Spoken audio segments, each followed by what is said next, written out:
The next night, you tape for Raw for a few weeks later, and your undefeated streak in singles matches ends with Bradshaw killing you with a lariat after Zeb distracted you.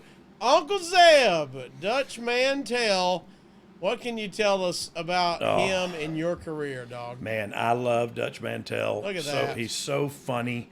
He's so smart. He's been around this business for so long and has been like running it for a really long time. You know what I mean? Like right now is kind of the first time he hasn't been in a kind of a leadership position somewhere in the world in this industry. And so, look, I love Dutch. I love sitting under his learning tree. I actually got to work with him a time or two here when we did handicap matches, me versus both of them, which I actually beat him in. If you didn't talk about that one, did you? You would have talked about the one where I get beat by Bradshaw. He hit me with that clothesline every match. So that's How'd the one that he knocked me. lariat feel, by the way? That's It the hurt one the he hell. knocked me out with. He knocked me out. And I rolled, and this wasn't a Survivor Series match, but it was like I don't know, it may have been this. No, it wasn't this one, I don't think. Are you sure it wasn't this one? 'Cause It that might was have a hell been of a this one. lariat. It might have been this one. It was a pre-taped Raw. Yeah, and it was, well, no, this one was on a pay-per-view, I think. Oh, okay. But hell, every you lariat know I knocked don't you. know. Every You know I lariat have knocked no you idea. silly. Yeah, he knocked you goofy every time he hit you with anything. And excuse me and Billy would kick him in the gut, and he would go down, and he'd go, I ain't going down. And me and Billy would waffle him as hard as, not as hard as we could, but hard as crap. You know what I mean? Like if you hit your brother this hard, you would get in trouble. Yeah. You know what I'm Game saying? on. Yeah. Yeah. And so we would waffle him, and I mean 5 or 6 of them each, and he'll go, okay, I'll go to a knee. And he would take a knee. Like he was really fun to wrestle. Look, he's a really fun guy. I think a lot of people read him wrong. He's a big baby with a good heart, and he does a lot of good in the world. And so I think people read him wrong. You know what I mean? People are misunderstood, and I think he's one of those dudes that is. But he's a great friend of mine and has been ever since he started knocking me out 30 years ago. By the way, shout out to Dutch. I didn't realize it as a little kid, but you see him on TV, and I think back about it now. Man, I had the sweatpants with the cowboy boots. Like, Oh, yeah. that was the look, son. Hey, That did was- you I have the thought back that was- hair? That was no, not yet. I was still prepubescent there, I but didn't even have sack hair then. I didn't have any hair. I don't even have eyebrows. I don't even have eyebrows, dog. Yeah, you think I had back hair?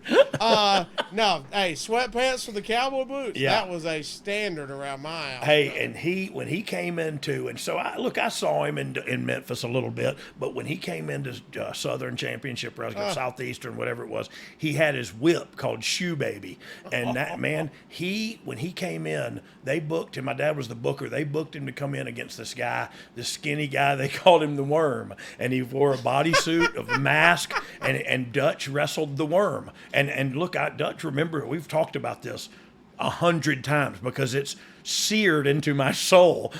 He whipped the fire out of that dude with that bullwhip, and I mean whipped the fire out of him, and it was horrible and like, oh my God, what? But he was a friggin' heel from day one when he got there. People just wanted to see, my dad was a big baby face at the time, just kill him, Bob. You know what I mean? And he was a great heel, man. He's a great human being.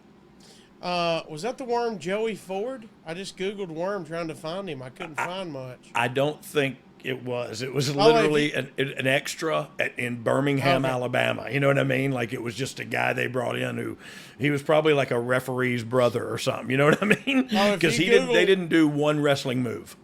Okay, it was just hardcore. Yeah, and look, I could be remembering this all wrong because it was seared into my head, but I remembered one thing correctly.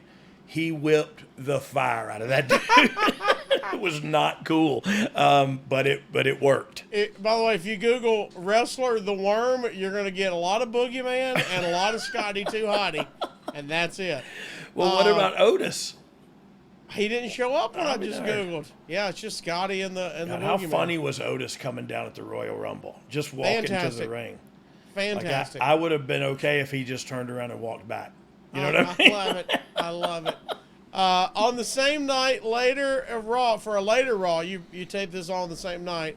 You beat Bradshaw and Zebekiah in a handicap match. Instead of finishing the normal line for "I can't wait to be with," you improvised and say Zeb and Bradshaw tonight and storm the ring. Zeb would accidentally hit Bradshaw, leading to the win for you, and Bradshaw would brand Zeb, and they break up. You're a home wrecker, dog. I am, and I'm sorry about that, Zeb. To this day, I feel bad.